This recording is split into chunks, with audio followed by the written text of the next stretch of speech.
आज है हमारे प्राण प्यारे बाबा की साकार मुरली 24 अगस्त 2024। प्रात मुरली ओम शांति बाप दादा मधुबन। मीठे बच्चे, बाप ने तुम्हें संगम पर जो स्मृतियाँ दिलाई हैं, उसका सिमरण करो तो सदा हर्षित रहेंगे का सार प्रश्न। सदा हल्के रहने की युक्ति क्या है? किस साधन को अपनाओ तो खुशी में रह सकेंगे? उत्तर, सदा हल्का रहने के लिए इस जन्म में जो जो पाप हुए हैं वह सब अविनाशी सर्जन के आगे रखो। बाकी जन्म जन्मांतर के पाप जो सिर पर हैं, उसके लिए याद की यात्रा में रहो। याद से ही पाप कटेंगे, फिर खुशी रहेगी। बाप की याद से आत्मा सतो प्रधान बन जाएगी। ओम शांति। मीठे मीठे रूहानी बच्चों को रूहानी बाप समझाते हैं, तुमको स्मृति आई है कि हम आदि सनातन देवी देवता धर्म के थे। हमने ही सतयुग से लेकर जन्म लेते 84 का चक्र पूरा किया। सारे झाड़ की स्मृति आई है। विज्ञान भवन नाम रखा है बाप, उसका अर्थ समझाते हैं। ज्ञान और योग, रचता और रचना के आदि मध्य अंत का ज्ञान। अभी तुम समझते हो कि हम भी नहीं जानते थे, नास्तिक थे। बाप आकर तुम्हारे लिए पुरानी दुनिया का विनाश कर नई दुनिया स्थापन करते हैं। बाबा पूछते हैं, आगे कब मिले हो? तो कहते हैं, बाबा हर कल्प मिलते हैं आपसे। यह सब बातें जो स्मृति में आई हैं, अब उनका सिमरण होना चाहिए, जिसको बाबा स्वदर्शन चक्र कहते हैं। हम पहले सतो प्रधान थे। हम आत्मा छोटी अविनाशी है, उनमें पाठ भी अविनाशी है जो चलता ही रहेगा। स्मृति में होगा तो औरों को भी स्मृति दिलाएंगे। बाप ने जो स्मृति में लाया है वह फिर औरों को भी स्मृति दिलाओ, तब ऊंच पद पा सकेंगे। मुख्य मेहनत है योग की। यह है याद की यात्रा जो बाप के सिवाय और कोई सिखला नहीं सकते। अभी तुम मनुष्य से देवता बनने की पढ़ाई पढ़ते हो। तुम जानते हो कि हम फिर से नई दुनिया में जाएंगे। उसका नाम ही है अमरलोक। यह है मृत्युलोक। ड्रामा अनुसार जब समय होता है तो आत्मा चली जाती है। जिस समय जिसको जाना होता है वह चला जाता है। आत्मा एक शरीर छोड़ दूसरा लेती है। जितना तुम योग में रहेंगे उतना पाप भस्म होंगे। अब बाप तुमको कहते हैं, स्वदर्शन चक्रधारी बच्चों, यह अलंकार तुम्हारे हैं।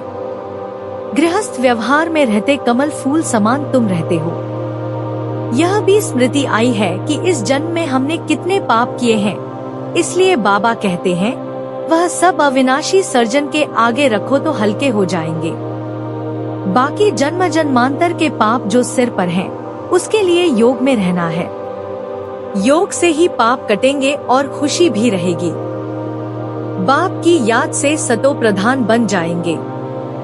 यह भी बच्चों को स्मृति आई है कि बेहद के बाप से हम ऊंचते ऊंच वर्षा लेते हैं, कल्पकल्प लेते हैं।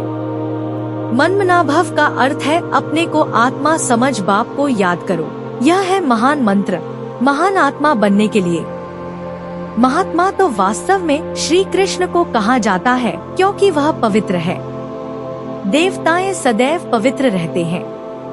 भारत खंड में ही एक शिव के ही कितने नाम रख दिए हैं। नाम पर मंदिर बनता गया है। बाप कितनी स्मृति दिलाते हैं इस वैरायटी झाड़ की। तुमको अंदर में खुशी होती है, बाबा तो नई दुनिया बनाने आए हैं। कमाल है बाबा की। बाबा आपके स्वर्ग स्थापन करने की तो कमाल है। ज्ञान अंजन सद्गुरु दिया, अज्ञान अंधेर विनाश। बाप कब ज्ञान देते हैं, पूरा कब होगा, सब स्मृति है।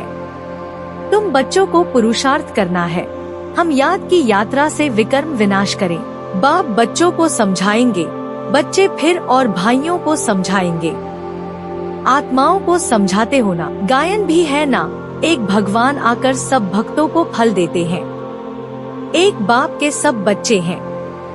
बाप कहते, मैं सब बच्चों को शांतिधाम सुखधाम में ले जाता हूँ। तुम पतित बनते हो तो पावन बनाने के लिए बाप तुम पर कितनी मेहनत करते हैं। इसलिए गायन है, कुर्बान जाऊं वारी जाऊं। किस पर? बाप पर। बाप कहते हैं यह शास्त्र आदि है भक्ति मार्ग के। आधा कल्प भक्ति मार्ग चलता है, जबकि रावण राज्य होता है। कोई से पूछो रावण कब से जलाते हो, तो कहेंगे परंपरा से। अरे परंपरा से तो रावण होता ही नहीं। अब बाप कहते हैं बच्चे, माँ में कम याद करो तो पाप कटे। एक दो को यही सावधानी देते रहो। घूमने फिरने आपस में जाओ तो भी यह बातें करो। सारा झुंड तुम्हारा इस याद की अवस्था में चक्र लगाए तो तुम्हारे शांति का प्रभाव बहुत पड़ेगा। बाप कहते हैं मैं कल्प के संगमयुगे आता हूँ। यह सारा चक्र रिपीट होता ही रहता है। इस समय तुमको सब स्मृति आई है, जबकि बाप ने स्मृति दिलाई है। आगे कुछ भी बुद्धि में नहीं था। इस स्मृति के नशे में जब रहेंगे तो किसको उस खुशी से समझा भी सकेंगे। स्मृति में रहते तुम्हें घर बार संभालना है। अच्छा, प्राण प्यारे बाप दादा प्रति याद प्यार। मीठे मीठे सिकीलधे बाप दादा प्रति बच्चों का याद प्यार और गुड मॉर्निंग। रूहानी बच्चों की रूहानी बाप को नमस्ते।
धारणा के लिए मुख्य सार।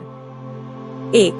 ड्रामा के आदिमध्यंत को अच्छी तरह समझ, स्मृति में रख दूसरों को भी स्मृति दिलानी है। ज्ञान अंजन देकर अज्ञान अंधेरे को दूर करना है। 2.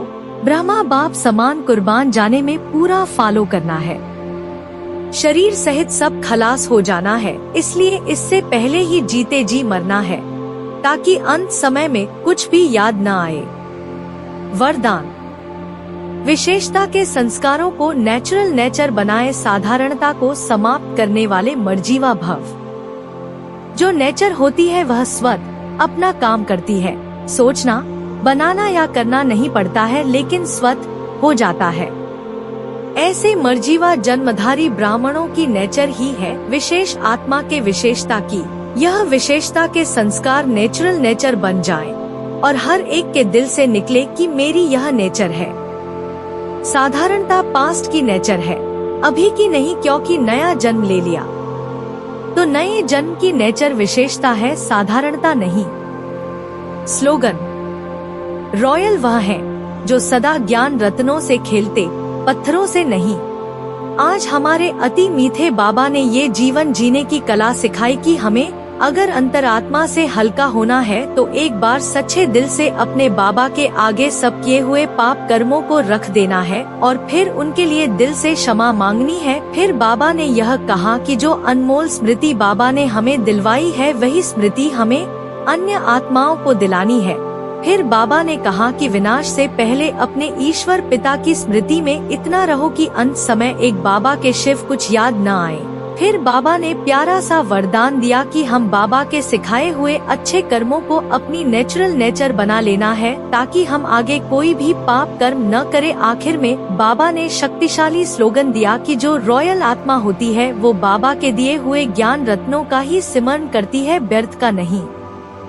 तो आज की इतनी सुंदर आत्मा को भरपूर, पवित्र, रॉयल बनाने वाली मुरली के लिए हमारे प्यारे बाबा का दिल की गहराइयों से पद्मा पदम बार शुक्रिया। वाह मेरे बाबा वाह।